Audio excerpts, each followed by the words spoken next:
నా పేరు రమేష్ అన్న. ఎక్కడి నుండి? మేము నార్కల్ నుంచి వచ్చాము. ఇక్కడికి ఎందుకు వచ్చారు? ఇక్కడికంటే మేము దాదాపు 10 నెలల నుంచి మాకు గత గవర్నమెంట్ 46 జియో మాకు 46 జియో వచ్చేసి మాకు ఓపెన్ చేసిందన్న. ఆ జియో వల్ల మేము గ్రామీణ ప్రాంత విద్యార్థులు మేము కానిస్టేబుల్ రిక్రూట్మెంట్లో మేము లాస్ అయినాము.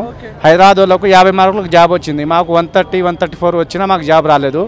గత 10 నెలల నుంచి మేము పోరాటం చేసుకోవాలని పట్టించుకుంటలేరు. కుమారి ఆంటీ ఒక్కరోజుకే ట్రాఫిక్ జామ్ అయిందని చెప్పేసి సీఎం సార్ గారు స్పందించారు. మేము 10 నెలల నుంచి కాంగ్రెస్ ప్రభుత్వానికి మేము వేడుకున్నా కానీ వాళ్ళు అధికారంలో లేనప్పుడు మాకు అధికారంలోకి తెండి మీకు మేము సహకరిస్తామని చెప్పారు. మేము వాళ్ళ కొరకు విలేజ్లో వెళ్ళి మేము అంతా కాంగ్రెస్ గవర్నమెంట్కి మేము సపోర్ట్ చేసినా కానీ ఈరోజు మేము వాళ్ళకి అధికారం తెచ్చినాక గత ప్రభుత్వం లాగానే వీళ్ళు కూడా మాకు పట్టించుకుంటలేరన్న. మేమేమంటున్నామంటే నిన్న నర్సు వాళ్ళకి వినతి వాళ్ళు ఏదో నియామక పత్రం ఇచ్చారు కదా, అది గత ప్రభుత్వం ఇచ్చిపోయిందే, అది ఎన్నికల కోడ్ వల్ల ఆగిపోయింది కాబట్టి ఈ ప్రభుత్వం వచ్చి వాళ్ళకు ఇచ్చింది.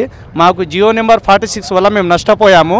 సార్ మీరు ప్రతిపక్షంలో ఉన్నప్పుడు మాకు హామీ ఇచ్చారు, మేము అధికారంలో వస్తే జియో 46 క్యాన్సిల్ చేసి మెరిట్ స్టూడెంట్ని మేము న్యాయం చేస్తామని చెప్పారు. కావున మీరు మాకు ఇచ్చిన మాట నిలబెట్టుకోండి. ఒకరోజు కుమారి ఆంటీ మిల్స్ షాప్కే ట్రాఫిక్ జామ్ అయితే మీరు స్పందించారు. మీరు ప్రతిపక్షంలో ఉన్నప్పుడు మేము మాకు మాట ఇచ్చారు కదా, 10 నెలల నుంచి మేము పోరాడుతున్నాము. మొన్న 2000 మంది ప్రగతి భవన్ వెళ్ళాము, మేము నిరాహార దీక్ష కూర్చున్నాము. మా గురించి ఒక్క నిమిషం కూడా ఆలోచన చేస్తలేరు సార్. కనీసం మా విలేజ్ వాళ్ళకు ఆలోచన వేసి మాకు న్యాయం చేయగలరని మేము కోరుతున్నాము.